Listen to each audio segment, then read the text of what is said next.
अस्सलाम वालेकुम वीवर्स, मैं एसपीएस स्लिमिंग सेंटर से बात कर रही हूँ।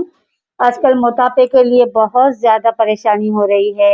जंक फूड यूज़ कर ले रहे हैं बच्चे, इंजेक्शंस ले रहे हैं, टैबलेट खा रहे हैं। इन सब के लिए बहुत नुकसानदेह चीज़ें हैं ये। हमारे पास आइए, हमारे पास नॉन सर्जिकल लिपोसक्शन है। आपका फैट आपके पसीने के ज़रिए निकल जाता है।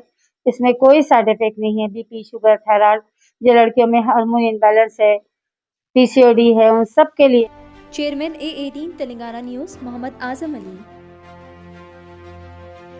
तेलंगाना की सियासत में एक अहम पेशरफ्त सामने आई है। वजीर पुन्नम प्रभाकर और वजीर अडलूरी लक्ष्मण कुमार के दरमियान पैदा होने वाले इख्तलाफात बिल आखिर खत्म हो गए हैं।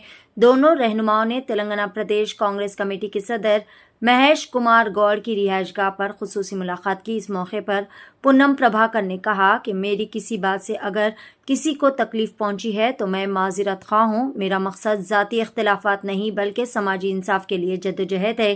कांग्रेस ने हमें ये सिखाया है कि हम मुत्तहिद रहकर समाजी इंसाफ के लिए लड़ाई करें और हम सब मिलकर 42% रिजर्वेशन और पसमानदा तबकात की तरक्की के लिए जद्दोजहद जारी रखेंगे। बाद अज़ान दोनों वज़रा पुन्नम प्रभाकर और अडलूरी लक्ष्मण ने एक साथ नाश्ता भी किया, जिससे इख्तलाफात के खात्मे की वाज़ेह तस्वीर सामने आई।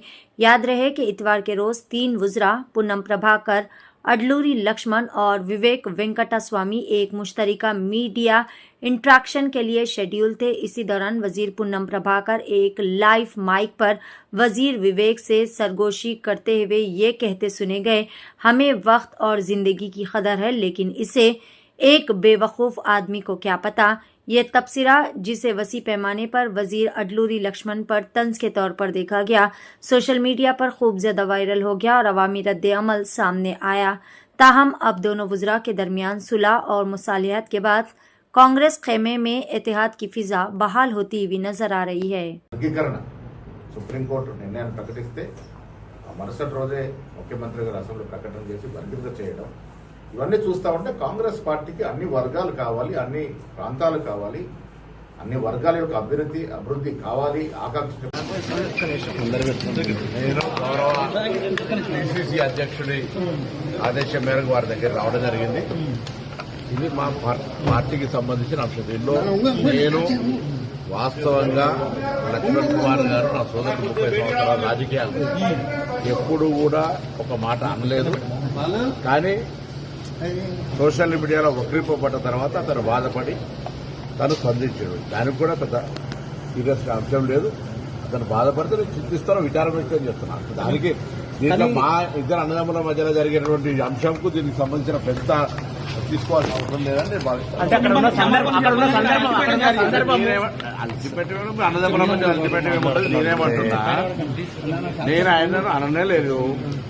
పత్రికలో వచ్చిన వార్తల పట్ల తన కొంత అపోహం చెందుండొచ్చు. తనకు మనుషులు ఎవరైనా అటువంటి ఆ స్థానంలో బాధ కలుగుతుంది. దానికి విచారం వ్యక్తం చేస్తూ చింతిస్తున్నా చెప్తున్నా. శాతం కానీ ఎస్టీ కేటగరేషన్ కానీ ఈ రోజు ఇచ్చిన సన్నబియ్యం కానీ అనేక అంశాల ప్రజలలో పోయి ఏ విధంగా గెలుపు విషయంలో కష్టపడతామన్న విషయం మీ ద్వారా తెలియజేస్తారు.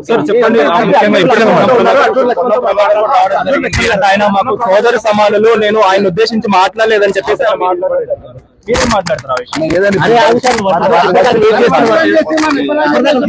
మామూలుగా మిమ్మల్ని ఉద్దేశించి మాట్లాడారని చెప్పేసి మీకు సంబంధించి మీరు మాట్లాడడం జరిగింది. కానీ ఆయన మాత్రం నేను మిమ్మల్ని ఉద్దేశించి మాట్లాడలేదు, ఆయన నాకు సోదర సమానులు అని చెప్పేసి కూడా ఆయన మాట్లాడడం జరిగింది. ఒకవేళ మీరు బాధపడితే మాత్రం చింతిస్తున్నాను. మీరు బాధపడితే చింతించాల్సినంత అవసరం ఆయనకు లేదు. ఆయన మాట్లాడిన మాట ఎంటైర్ తెలంగాణ రాష్ట్రం ఉన్నటువంటి ప్రజలు చూసినారు, మీడియా మిత్రుల సాక్ష్యం. భారతదేశంలో ఇవాళ జ్యుడిషియల్ పరంగా మీడియాలో ఎంత శక్తివంతమైంది.